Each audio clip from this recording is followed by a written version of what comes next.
Hi there. If you just tuned into this video, I think I'm going to have to make an apology before it even begins. In this video, I am talking about the Alpha 330, the A330 Sony camera that has recently come back to me from someone who didn't use it. I gave them a more compact, more, I guess you could say, novice-friendly camera in the form of an Olympus EPL1. I waxed poetic, as I put it, about the CCD sensor in that A330, and I talked about how, I was having fun with it, which I was. Then I looked at my camera collection again, and I said, okay, I've got two Olympus cameras. I now have this very nice Sony NEX6, and I still have my Pentax K3. I don't need another system. There is so much overlap.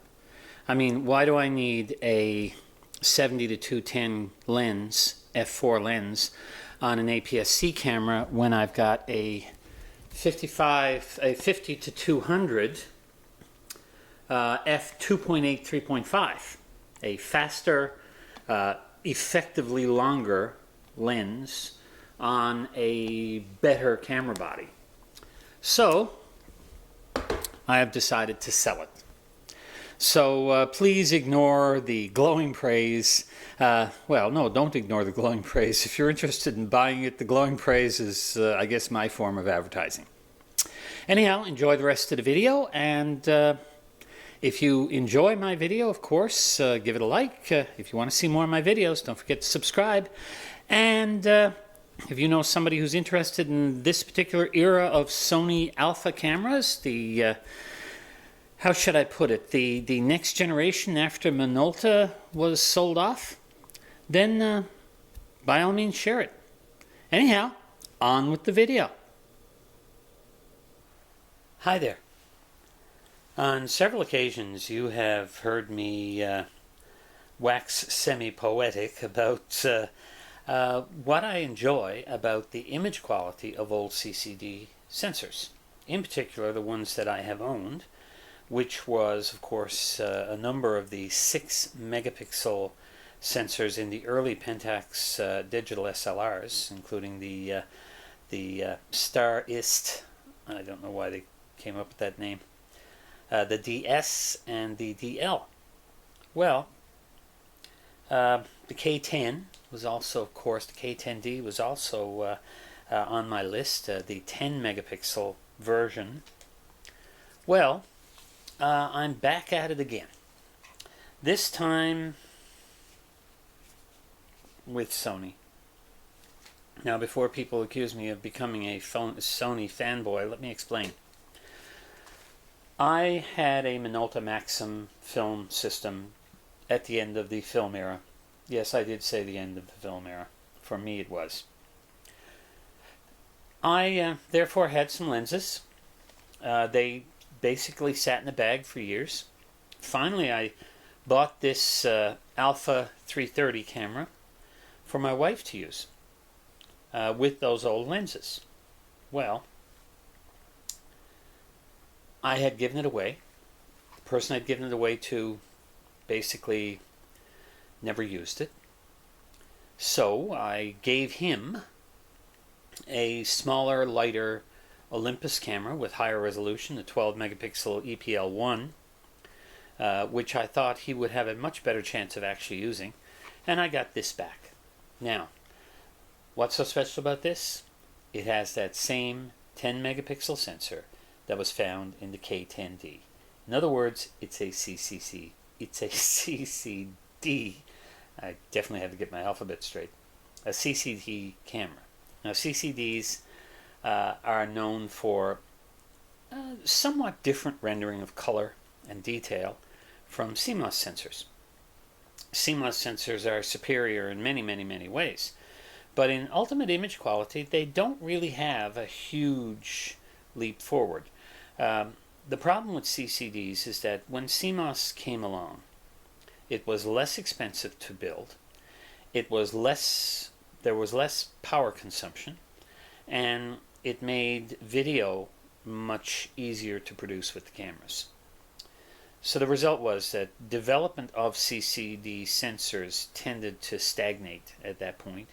So beyond this, I mean, I think the last CCD sensor that I am aware of in a mainstream camera was probably the one in the Leica M9, which I believe was a 24 megapixel full frame sensor. The other fault with CCD sensors is that they do not handle high ISOs well. This camera, because of its age, is not going to be a low light monster. However, with this 50mm 1.7 lens attached, it is quite adequate for a lot of my needs, and I am enjoying the output. Now, in this particular video, I'm not going to be giving examples of much of the output. I'll show you a couple of shots. I have been playing around with Lightroom for the first time in years. So I've been looking at the raw files produced by this camera and looking at them in Lightroom and seeing if there's anything I can do with them that would make them the quality I want. Meanwhile, the JPEGs from it are quite good. As I said, my wife used it. She had a small bounce flash. She used it for family gatherings and things like that, and for people pictures, it was marvelous. She didn't use this lens. She used the older 18 to 70 Sony lens. This, of course, is a Minolta Maxim, first generation Minolta Maxim lens. I also have the beer can, the 70 to 210 f4 Minolta Maxim first generation lens. But right now, that gives me everything from 18 millimeters to 210 millimeters with one fast prime. In other words, the perfect kit. This was just, again, a way for me to reintroduce myself. That's why this video is under the "Oh dear, it's gear" label, because of course I am talking about gear. I'm not talking about photography today. And I know there are lots of sites that are dedicated to older cameras and use of older cameras, but in this particular case, I don't want to overlap those too much. I just want to talk about this particular model. The fact that styling-wise it was unusual, feature-wise it was also unusual. This had live view, yet it had very good autofocus, because the live view wasn't actually live at all. Instead, there is a second sensor up here.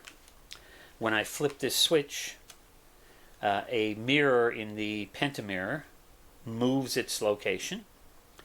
A shield comes down over the eyepiece, and the image comes up on the screen at the back. So if I turn this on, right now you can see the normal information screen. If I flip this switch, you notice that now it changes to a live out of focus view of me. But that is not from the main sensor. The main sensor and the mirror does not move. The result is that the autofocus of this camera is as fast as the DSLRs of its day, and not the shockingly slow live view focus that you got on most digital SLR cameras of that era. Anyhow, folks, I don't want to get into too much detail about this. You will find lots of examples talking about how this works and what this camera is all about. This and the Alpha 380 are pretty much identical except for the sensor. The 380 had a larger 14 megapixel sensor. So guys, if you want to learn more, go look it up. Meanwhile, I'm glad to see that this is back, and I'll have lots of fun with it. Well, if you like this video, be sure to subscribe if you would like to see more of my videos, that is. Give me a like if you just like this video, and of course, if you think anybody would get something from this because they've either had one of these cameras or they were looking at one of these cameras, then by all means share it. Well, bye for now.